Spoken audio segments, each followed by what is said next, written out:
My brother-in-law, who married my sister, told my wife that he was in love with her. This led to a chain of horrific discoveries in our family.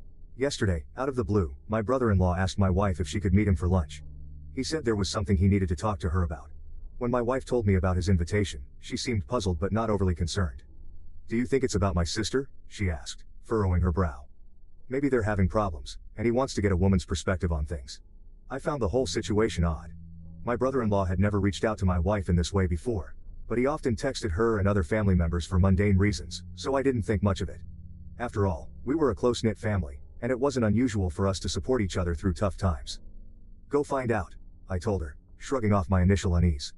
My wife agreed, deciding to meet him at a cafe near her office the next day. The next morning, as she was getting ready for work, she mentioned lunch again. "I'm still not sure what this is about," she said, a hint of worry in her voice. I reassured her, saying it was probably nothing serious. "Just listen to what he has to say, and if it's something we need to help with, we'll figure it out together," I said. It's a busy cafe, filled with the usual lunchtime crowd, and my wife feels a bit more at ease being in such a public setting. She arrives a bit early, finding a table near the window where she can keep an eye on the entrance. He arrives a few minutes later, looking more nervous than she's ever seen him. They exchange the usual pleasantries, talking about work and the kids for a few minutes. But then, as soon as their food arrives, he takes a deep breath and dives into what he really came to say. He starts by complimenting her, telling her how beautiful she looks. At first, she thinks he's just being polite, but then he keeps going. He tells her how she's always been the light in his life, how she makes him feel things he's never felt before. "It was love at first sight," he says, his voice trembling slightly. "I've loved you since the moment I first laid eyes on you. If you were mine, I would treat you like the queen you are. I'd give you everything you deserve." My wife is stunned. She stares at him, unable to believe what she's hearing. This man, my brother-in-law, married to my sister and father of their 2 kids, is pouring his heart out to her. He lays it on thick, making grand promises about how different life would be if they were together. He goes on, saying how he's been holding these feelings in for years, how he's watched her and admired her from afar, feeling more and more that they're meant to be together. She tries to interrupt, to tell him he's making a huge mistake, but he keeps talking over her, almost as if he's rehearsed this speech 1,000 times in his head. Mind you, this man has always had a friendly relationship with my wife. Our families see each other often since we're a close-knit bunch. He's always been the fun uncle to our kids, the guy who's there at every family barbecue, every holiday dinner. He does text my wife frequently, but it's always been about mundane things, the kids' schedules, family events, things like that. Nothing overly sexual, nothing that would set off any alarms. In fact, he texts and calls my mom too. They have a friendly rapport, and none of us ever thought anything of it. To us, he's always been just a good guy, someone we trust implicitly. So to hear my wife recount this to me is like a punch to the gut. My wife doesn't let him finish. She stands up, her chair scraping loudly against the floor, and walks out. She's shaking as she calls me, telling me everything that just happened. While she's on the phone with me, the texts from him start. First it's apologies. He didn't mean it, he thinks it's only infatuation. He's sorry for making her uncomfortable. But the damage is done. She leaves work early to come home and talk to me about this, her phone buzzing incessantly with his calls and messages. I tell her to answer one of his calls, to put him on speaker so I can hear. He's crying, begging her not to tell my sister. He keeps saying it was a mistake, that he misread signals, that he thought she felt the same way. Apparently, when we were together this past weekend, he thought my wife was flirting with him, that they had a moment alone in our kitchen where he felt a connection. My wife is a major ballbuster, and I suppose I can see how that can be taken as flirting, but this is beyond anything we could have imagined. He asks if she told me, and I answer yes, as I'm on speaker. Then he starts begging me too, pleading for us to keep this a secret. This went on for a while, him begging and us listening. My main question was whether he had cheated on my sister before. He swore he hadn't, swearing on his kids' lives that it was just my wife. He said I should understand that it was her, only her. At that point, I was done listening. I told him I wasn't going to do anything tonight and that I'd call him tomorrow. Now we're left with this mess, not knowing what to do next. My wife says we should drive over there right now and tell my sister, but the idea of wrecking my sister's family is killing me. Thinking about what this will do to my nieces makes me want to vomit. I know the right thing to do is to tell my sister, but I'm also thinking about my wife. It's not her fault, but there's sure to be resentment from my family. Even if my sister doesn't divorce him and they reconcile, I can't see how we'll ever be together again like we were before, if at all. This whole episode can tear my family apart. I don't give a shit about him. He tried to destroy my family, but I do care about everyone else. Update. So everyone that told me last night that I couldn't wait to tell my sister was right. A little after 12, I got a call from my sister. She sounded upset and said she had to tell me something. My heart sank as she explained that her husband, my brother-in-law, had come to her in tears, claiming my wife had tried to begin an affair with him.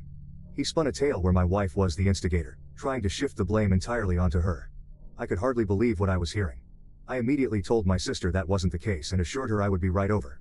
This situation needed to be addressed face to face, not over the phone. I hung up and, with a sense of urgency, called my parents. I woke my mother and father, explaining what was happening in quick clipped sentences. My father was furious. My mother sounded shocked, but resolute. They agreed to head over to my sister's house to sit with her kids, offering the support she would desperately need right now. Next, I called my younger brother. He groggily answered, confusion turning to alarm as I filled him in. He promised to come over to our place and stay with our kids, ensuring they wouldn't be left alone during this turmoil. His calm, steady presence would be a comfort to them. Meanwhile, my wife was already gathering her things, her face pale and drawn. She was dreading the confrontation, but knew it was necessary. We left the house in a hurry, the drive to my sister's place feeling longer than it actually was. The silence in the car was heavy, both of us lost in our thoughts. When we arrived, the scene was even more tense than I had imagined. My sister is out on the front porch with my brother-in-law when we get there. He looks beaten, eyes downcast, his posture slumped in defeat. He knows we have the texts and voicemails, the undeniable proof of his betrayal. I really don't know what he was hoping to accomplish by calling my sister in the middle of the night with his lies. Maybe he thought he could get ahead of the story, twist the narrative to save himself, but it was a futile effort. As we walk up to them, the tension in the air is palpable. My wife is trembling, her face a mask of controlled anger and hurt. She hands my sister her phone without a word. My sister takes it, her hands steady but her eyes burning with a mix of fury and pain. She scrolls through the texts, her expression hardening, with each one she reads. Then she listens to the voicemails, the damning evidence of his declarations, and her refusals. Before she can say anything, my brother-in-law starts sobbing. This is a man who runs into burning buildings, who faces danger daily without flinching. Seeing him like this, broken and vulnerable, is jarring. His cries are deep and guttural, raw with regret and fear. It's a scene that's almost surreal. A big tough firefighter brought to his knees by his own actions. My sister's face remains impassive, a mask of stern resolve. She's always been tough, but right now, she's unyielding. She waits for him to finish, her silence more powerful than any words. When he finally quiets down, still hiccuping with the remnants of his sobs, she speaks. Pack a bag and go, she says, her voice cold and clear. I can't stand to look at you. He tries to argue, to plead his case, but she's having none of it. Stop it, she snaps, cutting through his words. There's nothing you can say that will make this better. She turns away from him, walks over to my wife, and pulls her into a hug. It's a moment of solidarity between them, a small comfort in the middle of this nightmare. They've been friends since college, and the strength of their bond is evident. It's a relief to see that despite everything, they're standing together. This leaves me standing with my brother-in-law.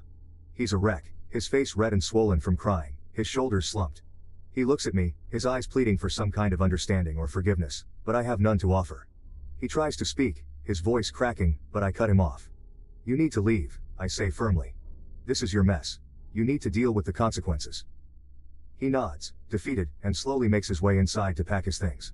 My sister stays with my wife, the two of them talking quietly, leaning on each other for support. The rest of the night is a blur of conversations and plans. We all rally around my sister, helping her figure out what to do next, how to protect her kids from the fallout. My sister begins questioning my wife, trying to understand why her husband thought any of this could possibly work out.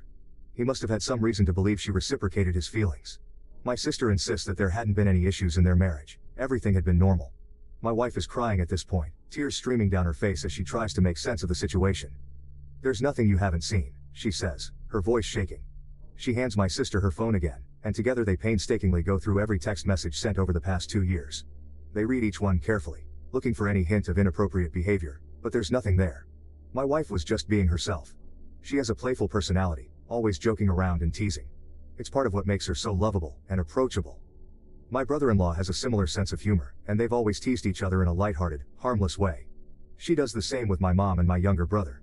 It's just how she interacts with people. The only incident my wife can think of that might have been misconstrued happened this past weekend. She recounts it, trying to pinpoint where things went wrong. They were all together at our place, and she and my brother-in-law both reached for the fridge at the same time. They playfully jostled for who would get there first, laughing as they did so. He let her win, but then he reached around her waist to grab a beer, moving his hand slowly. She admits that in that moment, the way he did it felt a little inappropriate. It was a fleeting feeling, and she brushed it off, not wanting to make a big deal out of it. She wonders now if her silence gave him some misguided hope. My sister listens, her expression softening. She doesn't blame my wife for any of this. She knows her well enough to understand that her playful nature isn't an invitation for anything more. It's not your fault, she reassures her, and my wife nods, though the guilt still lingers. As they finish reading through the messages, it's clear there was never any mutual attraction, no hidden signals or secret flirtations. My wife was just being herself, and my brother-in-law took that and twisted it into something it wasn't. The realization that this misunderstanding has caused so much pain is almost too much to bear, but at least, for now, my sister's belief in my wife remains intact. So then, my sister starts going through his MacBook to see what else she doesn't know about. She's angry and frantic at this point, her hands shaking as she types. She guesses the password, and on the third try, she's in. With a deep breath, she starts searching through his files, looking for anything that might shed more light on this nightmare. It doesn't take long before she finds something disturbing. There, buried in a folder labeled innocuously, are a lot of pictures of my wife. They date back years, and what's more unsettling is that they're always isolated shots, just her, never in group settings or candid family moments. My sister clicks through them, her anger turning into a cold, creeping horror. One set of photos stands out. A few years ago, we went on a couple's trip to the Caribbean. It was a rare vacation without the kids, and my wife, feeling more relaxed in the adults-only environment, had worn a bikini. She usually doesn't, preferring more modest swimwear, but this time she had felt comfortable enough to do so. There were probably 50 pictures of her in that bikini, each one taken without her knowledge. My sister's face pales as she scrolls through them. It's clear he's been secretly snapping these photos for years, collecting them obsessively. The realization that he's been harboring this fixation, lurking in the shadows of family events, sends a shiver down her spine. Does this now enter restraining order territory? She wonders aloud, her voice barely above a whisper. This has taken a creepy turn, far beyond what any of us had imagined. The boundary between inappropriate and outright disturbing has been crossed. She calls us over, showing us the pictures. My wife gasps, her hand flying to her mouth in shock. She had no idea he was doing this, no inkling of his obsession. My sister, her anger now tempered by a deep sense of betrayal, starts talking about next steps. Legal action, protection for her kids, and a restraining order. All possibilities that need to be considered now. We're all reeling from this new discovery. The man we thought we knew, who we trusted as a husband, a father, and a brother-in-law, has shown a side of himself that's dark and disturbing. It's not just a matter of infatuation anymore, it's something far more insidious. Unfortunately, the mess continues. My sister agreed to talk to her husband last night and let him explain himself. She was determined to get the full story and decided to involve my wife directly to ensure there would be no lying or half-truths. They set up a FaceTime call with my wife, and I listened in off camera, my heart pounding with a mix of anger and dread. My sister, ever thorough, recorded the entire conversation for good measure. As soon as the call began, the tension was palpable. My brother-in-law looked exhausted, his eyes red-rimmed and swollen from crying. He started hesitantly, his voice shaky, but as he spoke, the truth began to pour out, and the story unfolded in a way none of us had fully anticipated. He admitted he's been obsessed with my wife for years. It started the day I met her, he confessed, his voice barely above a whisper. He went on to explain that it was during one of those early gatherings where my sister, eager to introduce her new boyfriend to her friends, had brought him along. My wife and I were dating at the time, but he had met her before he met me. At first, he thought his feelings were purely physical, an innocent crush that he could brush aside. But as time went on and he spent more time around her, he realized it was more than that.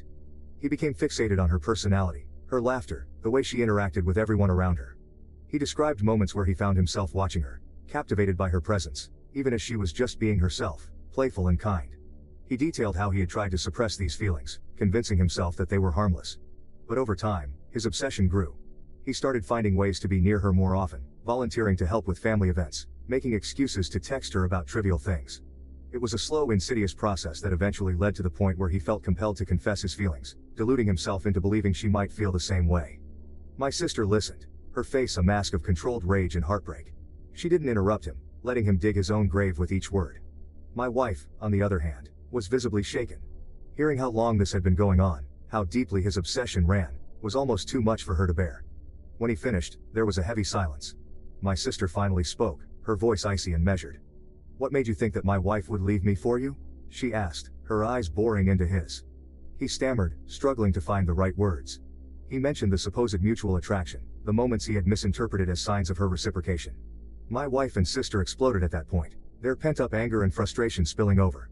There was a lot of cussing, a lot of screaming, the raw emotion of betrayal and hurt coming to the forefront. My wife hung up the call, her hands trembling, her face pale. She was concerned for me, for us, assuring me repeatedly that the attraction was one-sided. I believed her. I always had. Even if she did find him physically attractive at some point, I knew she would never act on it. She's serious about trust and fidelity, something she made clear early on in our relationship. This whole ordeal was a twisted fantasy of my brother-in-law's, a dangerous delusion that had nearly torn our family apart. The tension that had been building up during the call finally erupted into a storm of cussing and screaming. My wife's voice was a mix of fury and hurt, while my sister's was steely and unforgiving. The barrage of emotions was overwhelming, the air thick with betrayal and disbelief. The phone call abruptly ended when my wife, shaking and distraught, hung up because she was concerned for me. She turned to me, her eyes wide with fear and confusion. "It was one-sided," she assured me, her voice trembling. "I never thought it wasn't," I replied, trying to soothe her. Even if she did find him physically attractive at some point, I knew she would never act on it. She's just not that type of person. Early on in our relationship, there was a moment that encapsulated her stance on trust and fidelity perfectly. I remember watching her one morning as she was dressing, admiring her without saying a word. She noticed, gave me a teasing smile and asked if I liked what I saw. But then her expression turned serious, almost cold. "Never fuck up," she said, her tone leaving no room for misunderstanding. "Or you'll never see this again." She meant every word. My wife is serious about trust. Once it's broken, it's almost impossible to mend. As I sat there, replaying the chaotic scene in my mind, I couldn't help but reflect on my brother-in-law. I knew he was a little cocky, always walking with a certain swagger, but my God, I never knew he thought so highly of himself to believe he could pull off something like this. His delusions of grandeur were staggering, completely detached from reality. I talked to my sister later on, once the initial shock had started to wear off and we could speak more calmly. She was resolute, determined to protect her children from the fallout of her husband's actions. She told me she would be contacting a lawyer first thing Monday morning to see what steps she could take to limit his exposure to their kids. She wanted to ensure that they were shielded from as much of this mess as possible. "As far as I'm concerned, he's detached from reality," she said, her voice steely with resolve. Her concern was no longer about saving her marriage but about safeguarding her children and maintaining a semblance of stability for them. Anyway, my brother-in-law returned home yesterday, not because my sister wants him back but because she can't legally stop him. Despite the turmoil and the clear betrayal, he has the right to be in the house until the legal proceedings move forward. The atmosphere is tense and uncomfortable, filled with unspoken words and palpable resentment. They are done, and I think he realizes that now. There's a hollow look in his eyes, as if he understands that any hope he had of salvaging their marriage is gone. The lawyer tells my sister that since my brother-in-law's behavior over the past few days has been documented, there is a good chance she will be granted full custody of the kids. The texts, voicemails, and the disturbing cache of photos all paint a clear picture of his obsession and instability. He doesn't seem to even want to fight her on that. It's as if he knows he's lost everything and is too weary to put up a battle. My sister will be fine.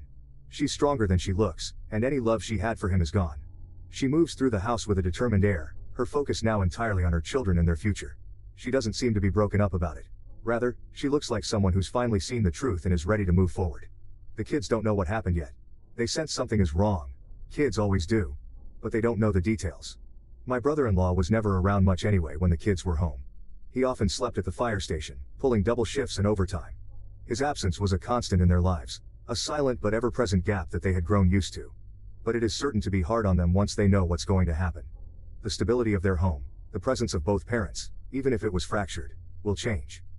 My sister is prepared for this. She's already spoken to a child psychologist to help them navigate the inevitable questions and emotions that will arise. She's ready to be both mother and father, to provide them with the love and support they'll need. As for my brother-in-law, he stays in the guest room, a silent figure in a house that no longer feels like his home. He seems resigned to his fate, going through the motions but devoid of any real fight. It's a sad, pitiful sight, but my sympathy is limited. Some of my friends have said that there must be more women, that someone as obsessive as my brother-in-law couldn't have fixated on just one person. But as far as we can tell, there hasn't been anyone else. It's really just the obsession with my wife. His fixation on her has been singular and intense, leaving no room for anyone else. After everything came to light, my wife blocked his phone number, trying to create some distance and protect herself from his unwanted advances. But on the same night he returned home, he sent my wife an email from an account he had just made. It started with a seemingly sincere apology, but it quickly took a turn into something much darker.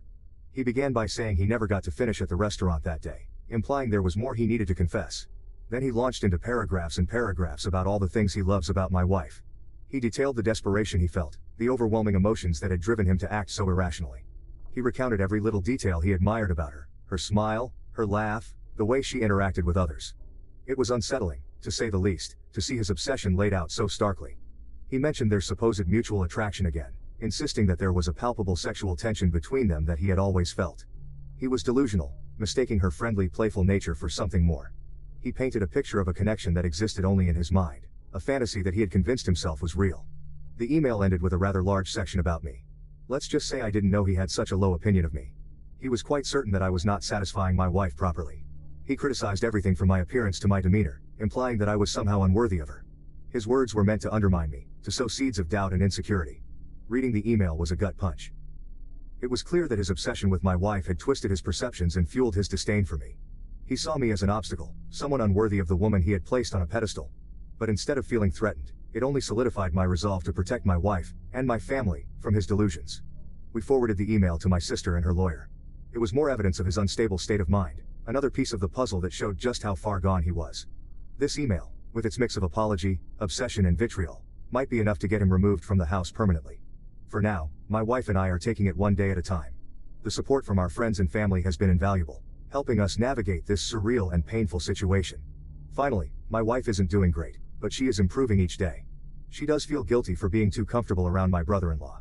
Normally, she is very careful about setting boundaries with other men. In case it wasn't clear, my wife is quite stunning and receives a lot of male attention. However, she felt safe around my brother-in-law because he was family, and she never thought he would cross any lines. Fortunately, she and my sister are on good terms, and there doesn't seem to be any resentment, which is a relief. We will all be okay, but it will take time. Thank you to everyone who commented and offered their support. My primary concern throughout this was my sister and her children. The impact of my brother-in-law's actions on their lives is immense. Ensuring their protection and emotional well-being became our priority. Children, especially, need shielding from such toxic situations to maintain their sense of security and normalcy. When faced with such a situation, it's essential to act quickly and decisively. We didn't hesitate to gather evidence, confront the issue, and involve legal help to ensure the safety and well-being of everyone involved. Procrastination or denial could have led to further harm. What do you think about this story? Please share your comments down below. Thank you for listening to Vibe Tales.